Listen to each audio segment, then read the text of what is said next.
Alright, what's up guys, single player Nacho here. Look, I'm gonna be honest, everyone that's watching this video, if you were put in any of the Resident Evil games, I'd say your survival rate is 0.00 Ramon Valentine. No one's getting out alive. We'd all be that one zombie in the back of Leon's cop car. However, there are exceptions.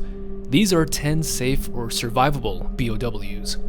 Arguably safe B.O.Ws. All of these are dangerous one way or the other, but they have one little exploitable detail that will help you see your next birthday. Albert Wesker. Starting off strong, really strong. I mean, how in the hell do you label Albert frickin' Wesker safe, let alone survive him? I'll keep it simple. For the most part, Albert is just a dude that's lost in the sauce. Albert Wesker's ambitions are so high, I don't think he'd really go out of his way to matrix his fist into your chest cavities. Even if you annoy him just a little bit, like not saying thank you after he holds the door for you, which he would never do, I genuinely see Albert being so hellbent in trying to dominate the world, he wouldn't really care. Now, B.O.W. mutated Albert is one thing. He can definitely kill anyone, but for the most part, if you're not in his way, or you're not stalling his plans for complete global saturation, and if your name isn't Rebecca Chambers, you're good. Nautilus. The Nautilus is a sack of nothingness that, let me emphasize this, cannot harm you in the game. Doesn't lower your HP, nothing. Now, that's not to say that you shouldn't kill the Nautilus, as they do spawn other B.O.Ws. If you were to come across these in person, they'd probably stink. I'd recommend not touching them with your bare hands, and you should survive. Of course, there's idiots that will do so anyway, but hey, natural selection. Garrador. Yes, another pick on this list that's hard to defend. Here we go. Ganados. A decapitation machine on crack. How in the heck is this thing survivable? One thing that the RE games aren't, they're not stealth games. Well, until Resident Evil 4 Remake, the stealth mechanic was a bit more viable. If you really want to outlive a Garrador, all you really have to do is shut the fuck up. Don't make any noise. I mean, I'm talking about a scenario where it's just you and one Garrador. You don't have to engage. You can even teabag him as you make your gentle escape. Now, I have a legal obligation to say I'm not a professional, so don't try this at home with your pet Garrador. The Whopper. I'm sorry, I have to laugh that the fucking Whopper is even a thing. Look, C-Virus zombies in Resident Evil 6 are a little distinct. Actually, no, they're just as slow as Resident Evil 2 zombies. So add to that a Whopper. And I mean, I think it's actually harder to die to a Whopper than it is to survive one. Web Spinner. Now, the arachnophobia people will take a hard disagree on this pick.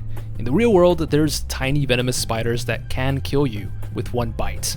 So why would a giant web spinner be easy to maneuver against? I'm judging these hairy beasts as the mechanics they portray in the game. And web spinners seem like completely territorial spiders, and that's it. Don't mess with them, and they won't mess with you. In fact, they may be the most neutral B.O.W. in the entire series. Also, there's blue herbs, so even if you take some web shots to the face, you'll be fine. Red Cultist. This fucker actually has a name. I never knew this. It's the Summoner. I never knew that. Well, what happens when the weak, bitch, scaredy cat summoner has nothing to summon? The Red Cultist, at least in the original RE4, is the only enemy that actually runs away from you. You have to chase this B.O.W. I believe if you were alone in that chamber, just you and the summoner, it'd be the longest Tom and Jerry episode ever, making him the only cultist with a brain because, at the end of the day, Leon does have guns, so you should run away from him. The summoner then summons a fucking turret out of thin air, so maybe he's more dangerous than I thought. Nezu. No, I'm not pronouncing this correctly. The Nezu, to be completely clear, is a terrifying insect silhouette from underneath hell. I think most of us would fold in a corner upon seeing it. This thing is like the Hollow Man with insects attached. Look at how this thing moves. The thing is, the horde of bugs that produces that humanoid figure answers to one thing, the Queen. Without its queen, the Nezu is nothing. Doesn't help that the queen is pretty easy to spot due to its highlighted color. Bug spray, anyone? Or how about those bee suits? Margie would be proud. Disposed body. These things, formerly alive test subjects, do one thing and one thing only. Nothing, really. They just hold Mr. Boulderstein in place so that the real monsters can come over and do some damage. I actually don't think they deal any damage at all, although I could be wrong. Disposed bodies were subjected to Ouroboros experiments that went south, so they're no longer needed. They're tossed out onto a conveyor belt like unused Halloween props or ham. They're jump scare merchants, and that's about it. Lift Ride Ganados. This is more of a situation than a B.O.W, although the main subjects are Los Ganados, and we know they aren't very bright. Still, the Ganados encountered during the cute little lift ride just do not know how to prepare an ambush. Dudes went on opposing lifts with fucking sticks and twigs, versus a dumb blonde with endless firepower. The optics alone, I mean, what were these guys thinking? This should be an easy survivable scenario. I suppose you can just duck down and hide until you reach the end anyway. Goddamn Ganados. Rats. Believe it or not, the final B.O.W on this list may be the hardest to argue for. I had Wesker, Garrador, hell, even the Whopper, but the rats of Resident Evil, although you'd think they'd be pretty safe, are the most dangerous on this list. The sole purpose being, rats basically spread around the T-virus.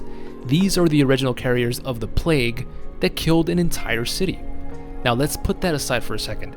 Outside of that fact, rats have been portrayed in many of the RE games as a metaphor, in a way, death always finds a way, or something like that. Still, there hasn't been a giant rat boss, at least not one that I'm aware of. Most of the time, rats are treated like fodder. You can run them over with your big boots or shoot them for extra spindles. I would put this pick with a very large hazard sign. Be careful. While they are safe in general, these things will spread and take over one day. You can count on it. So, do you guys think these are safe B.O.Ws? Would you survive all 10 of these? Of course, there will be arguments against Wesker. There will be arguments against Garrador. But overall, I think you gotta put a little bit self-confidence. You can do this. You got this. And if you don't, do not sue me, alright? I'm just a tiny YouTube channel. And yeah, that's it. Thank you so much for checking out this video. I hope you enjoyed it. New videos every week, new streams every week. If you enjoy horror lore, lists, and mysteries, I just can't think of anything, just subscribe. It'll be fun. And there's new channel memberships, so if you'd like to join, there's a link below to support this channel and all of the very smart takes, galaxy brain-sized takes I have. So go ahead and join down below, and you'll get a little cute nacho icon. It's cute. Thanks for watching, and as always, stay single.